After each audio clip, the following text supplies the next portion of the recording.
오후장 투자 전략 또 준비해봐야 되겠죠. 알파경제 김종효 이사 오늘도 변함없이 함께합니다. 어서 오세요. 안녕하십니까. 지수가 붙어버렸어요. 네. 뭐 저야 어차피 또 매번 제가 이제 스스로 얘기하는 환쟁이 환율에 집착하는 FX니까 뭐 근데 환율이 안 떨어져요. 뭐 여러 가지 이유가 있겠습니다만 그렇다고 1,400원을 훌쩍 넘기에도 재료는 지금 없는 것 같고 1,400원에 근접하면은 당국은 개입을 또 들어오고 뭐 조금씩 푸는 것 같긴 한데 지금은 달러 수요가 좀 많은 것 같긴 해요. 왜냐하면 대명분이 미국 내 투자, 미국으로 투자 다 같이 가자 아메리카잖아요. 근데 이게 조금은 제가 삐딱하게 보는 거는 그동안 이제 이 자산가들, 뭐 그룹사들 꼭 그렇다는 건 아니지만 미국으로 자산 빼돌리기 참 좋은 타이밍이 아닐까? 꼭 그렇다는 건 아니에요. 네. 국내 기업들이 조금 약간 고가운 시선으로 제가 이렇게 자꾸 보면은 상법 개정안, 더 센 상법 개정안 막 지금 나오잖아요. 근데 뭐 어찌됐건 간에 지금 대미 투자 명분으로 돈이 자꾸 환전돼 나가는 달러 환전 수요가 많으니까 환율이 안 떨어지니까 주가는 더 못 올라가고 외국인들은 그렇잖아요. 제가 외국인 투자자라면은 워낙 지금 별 매력이 없네. 이렇게 된다. 맞습니까? 거기다가 이제 배당 어. 그 분리과세도 지금 정부 법안, 그러니까 기재부 법안으로 하게 되면 외국인 투자자들 입장에선 전혀 메리트가 없죠. 이소영 의원 법안도 그렇게 매력적이지 않은데 거기보다 훨씬 후퇴한 기재부 법안으로 만약에 결정된다? 네. 외국인 입장에선 우리나라의 투자할 매력이 더 떨어지겠죠. 그래서 뭐 7월 달에 강하게 밀어붙였던 외국인은 아마도 그 대주주 기준 변경보다는 그 배당 분리과세 때문에 좀 들어온 부분도 분명히 있다라고 보는데 물론 뭐 전체 자금이 그것 때문에 들어온 것만은 그렇죠. 아니겠지만 요인이 뭐 워낙 복잡다단하니까. 그렇죠. 그래서 뭐 산업적인 측면이라든지 뭐 정치적 뭐 지형의 변화라든지 뭐 그렇죠. 이런 여러 가지 요소를 다 고려했겠지만 어쨌든 제가 보기엔 그 배당과 관련된 분리과세에 대해서 네. 분명히 베팅한 부분이 있었을 텐데 이게 만약에 실망스럽게 그 확정되면 말씀하셨던 외국으로 돈이 빠져나가는 부분과 더불어 네. 그때 들어왔던 외국인 한 뭐 7, 8조 가량의 돈이 제가 보기엔 뭐 일정 부분은 빠져나갈 가능성도 배제할 수 없다. 그래서 현재 어떻게 보면 달러가 추가적으로 강한 요인 중에 하나는 또 최근 뭐 프랑스 위태위태 하잖아요. 맞아요. 서버린 리스크가 뭐 유럽 재정 위기가 예전에도 있었지만 프랑스도 S&P가 12일로 지금 예정된 것 같은데 신용등급 평가를 다시 할 텐데 이미 전망을 부정적으로 깎았기 때문에 등급 낮출 가능성도 있고. 그죠? 거기다가 이제 프랑스 정부 내에서 지금 그 총리에 대한 그 여러 가지 또 정치적 리스크가 올라오고 있는 구간이라서 그래서 뭐 지금 연립 여당이 뭐 깨질 가능성 뭐 이런 네. 부분도 얘기되고 있는 상황이니까 그러니까요. 그래서 프랑스는 이원 집정부제이기 때문에 내치는 총리 위주인데 이런 것들에 대한 뭐 불안감이 나타나고 있는 것. 프랑스 정부 불안이 유로화 약세를 끌고 가니까 달러가 상당히 올라가는. 뭐 그런 부분도 일정 없지 부분 않겠죠. 있죠. 근데 이제 또 뭐 달러도 뭐 굳이 따져보면 트럼프 대통령이 연준 이사를 마음대로 휘젓는 거에 대해서 또 금리를 부정적인 부분도 있고 달러 금리도 내린다고 하고 그러니까 이런 복잡다단한 요소가 얽혀지고 있는데 원화가 강세로 못 간다라고 하는 것은 그런 요소들이 좀 반영된 거로 봐야 될 것 같습니다. 한미 정상회담도 뭐 어찌 됐건 간에 뭐 논란은 많습니다만 일단은 뭐 잘한 걸로 볼펜 하나 주고 잘한 걸로 볼펜도 다 전략적인 계획이 있었더만요, 그죠? 볼펜 주가는 또 올라가고 시장이 아직도 뭐 후진국 시장도 아니고 볼펜 하나 가지고 이제 물론 거리가 항상 존재는 하지만 이렇게 좀 세련되지 못한 시장이 아직도 있구나. 근데 누군가 끌고 가면 거기에 이제 단기적인 매매를 좋아하시는 분들이 뭐 붙기 마련이니까. 확 그냥. 네. 자, 하여튼 시장이 좀 답답한 답보 상태인데 이걸 돌파할 만한 뭐 재료가 다 화끈한 게 등장하지는 않고 소부류의 재료들 앞서 최현덕 매니저가 또 뭐 데이터 센터 얘기인데 또 겹쳤네요.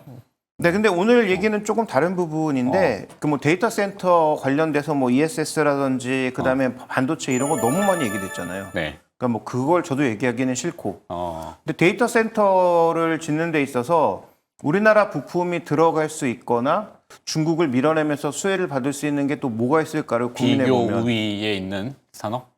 비교 후에 없죠.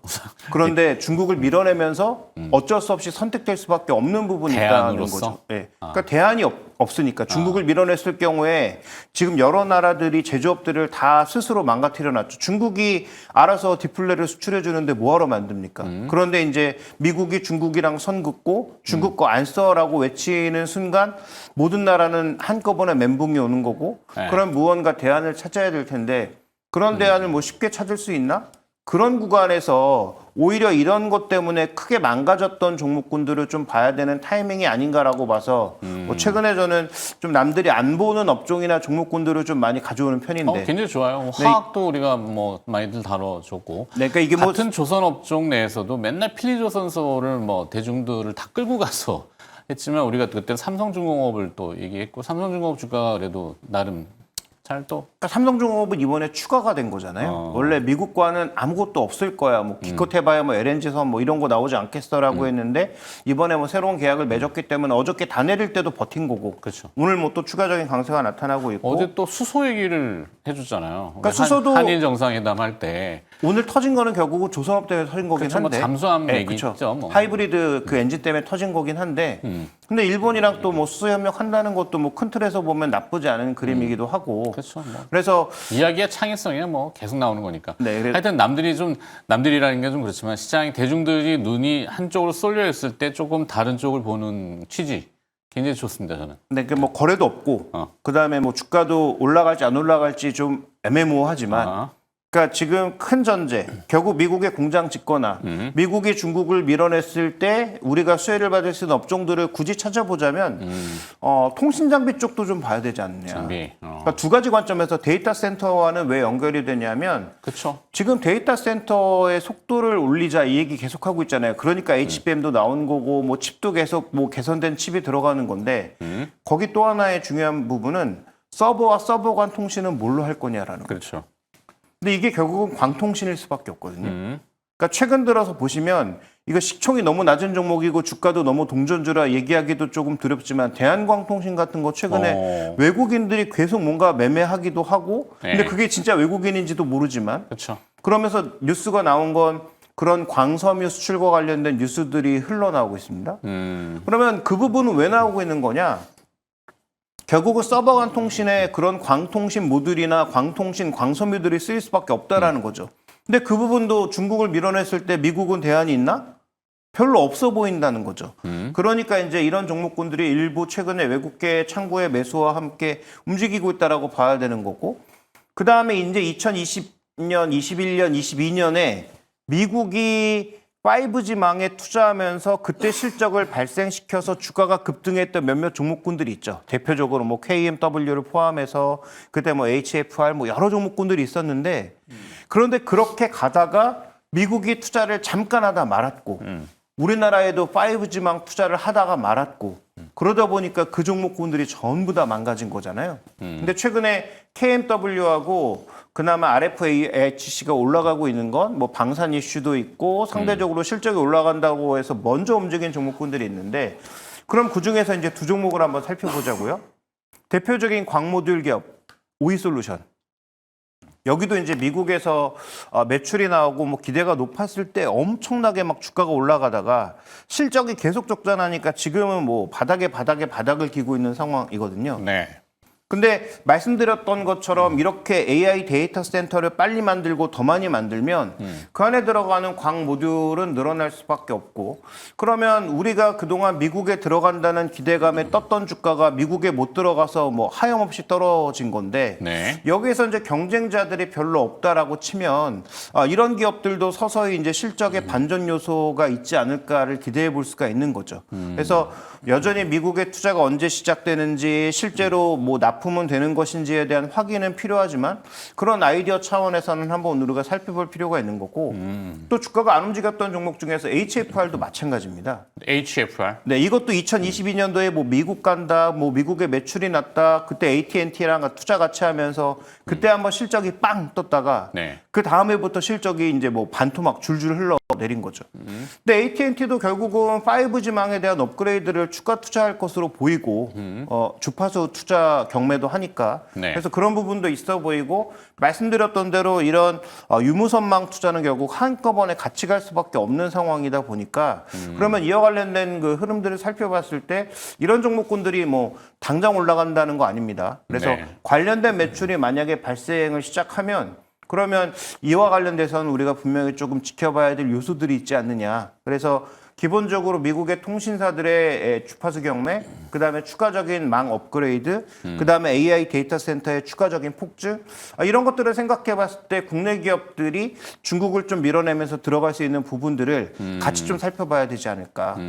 이렇게 좀 보고 있습니다. 뭐 설득력 있어요. 논리도 있고. 뭐 한때 그 샤오미인가요? 뭐 화웨이 미안합니다. 화웨이 사태가 큰 이슈가 됐잖아요. 통신 장비에 뭐 워낙 광범위하게 미국 내에 침투하다 보니까 그렇죠. 완전히 뭐 정치적으로 뭐 거기서 사실은 대중 관련돼서 미국과 패권 전쟁의 시발점이 물론 그 전부터 움트고 있었지만 뭐 터트리기 시작한 건 화웨이가 시발점이 아닌가 싶긴 한데 통신이잖아요. 그렇죠. 그래서 그게 어느 수준까지 갔냐면 미국의 각 항들, 예를 들어서 LA의 그 신항이라든지 이런 데에서 실제로 그 제품을 쌓는 그에 들어가는 통신 모듈도 화웨이 거였다는 거죠. 그렇죠. 그러면서 미국의 모든 선적량이나 그 선적과 관련된 모든 자료들이 뭐 또 중국으로 넘어간다고 해서 그것도 다 갈아엎는. 그 다음에 그런 중국의 부품들이 지금 전 세계에 다 나가 있잖아요. 네. 그래서 전 세계 항만에 실제로 그 여러 가지 자료들을 누적시키는 그 통신 모듈도 다 중국 거다. 그래서 뭐 그것마저도 뭐 바꿔라라는 논란이 얼마 전에도 있었는데 뭐 그런 요소를 살펴봤을 때 미국 내에서 그렇게 중국물을 빼는 것들을 하나하나 살펴보게 되면 우리나라가 침투할 수 있는 부분들이 은근슬쩍 있다. 다만 이제 그 선정이 정말로 국내 기업이 되느냐의 문제와 그렇죠. 또 하나의 문제는 어쨌든 15% 관세 받는 거니까 아. 맞은 일이 얼마 되지도 않을 텐데 관세 맞고 가면 과연 뭐 수익을 낼 수 있을까는 또 다른 문제이기는 한데 그래도 저는 매출이 없었다가 매출이 발생하는 것 자체에 일단 주가가 반응하지 않을까라고 생각을 해서 그러면 통신 부품주 중에 이미 장비주 중에 오른 것들은 조금 우리가 차치하더라도 네. 이미 RFAICC나 KMW는 뭐 생각보다 좀 오른 편입니다. 연초부터. 그래서 그런 종목군들 빼고 과거 미국 매출이 좀 있었다가 빠져 있거나 이런 기업들. 그래서 데이터 센터와 관련돼서는 오이솔루션 같은 종목군들을 좀 봐야 되지 않나라고 싶고 그다음에 미국의 5G망 업그레이드 이런 측면에서는 HFR 같은 종목군들도 한번 좀 봐야 되지 않을까? 미국 쪽 정말 매출들이 발생하는지는 한번 좀 볼 필요가 있을 것 같습니다. 지금 뭐 또 이슈가 되는 게 엔비디아의 H20 칩 대중국 향 수출 거기에 통신 칩 심었다고 지금 의구시 그 어떻게 찾을지도 잘 모르겠지만 뭐 기술이야 요즘 워낙 그러니까 사실 뭐 군사용도 그렇고 주파수 말씀하셨지만 결국에는 조정을 해야 되고 뭐 이 스마트 디바이스들이 이제 스마트 글라스도 이제 나오잖아요. 여기도 통신 칩이 또 이제 들어가야 될 거 아니에요. 다. 그렇죠. 다 뭐 연결해야 되니까 뭐 기계간이 됐건 아니면 서버하고 연결이 됐건 서버 대 서버가 됐던 자 마무리하렵니다. 네. 뭐 기업국에서 그래서 아까 말씀드렸던 두 기업 오이솔루션? 일단 오이솔루션하고 HFR 아직 둘 다 뭐 적자 기업이거나 실적이 거래가 굉장히 안 많지는 좋아서 않지만. 네. 그런 부분들이 이제 전환될 수 있는 모멘텀만 생기면 주가는 또 많이 움직일 수 있으니까 한번 지금부터 공부해 보자라는 차원에서 말씀드리겠습니다. 좋은 아이디어입니다. 네, 항상 신선한 아이디어를 가지고 오시는 우리 김종효 이사 오늘도 고생하셨고요. 내일 또 한 주간 마무리할 때 뵙도록 할게요. 고맙습니다. 내일 마무리는 아닙니다. 아니더라도 내일 목요일이구나 참. 빨리 금요일이 왔으면 좋겠다는 생각 때문인 것 같아요. 자, 하여튼 오늘도 시장 별 특징이 없어가지고 뭐 드릴 말씀이 없네요. 내일 오전에 10시에 다시 또 새로운 재료 가지고 찾아뵙도록 하겠습니다. 함께해 주셔서 고맙습니다.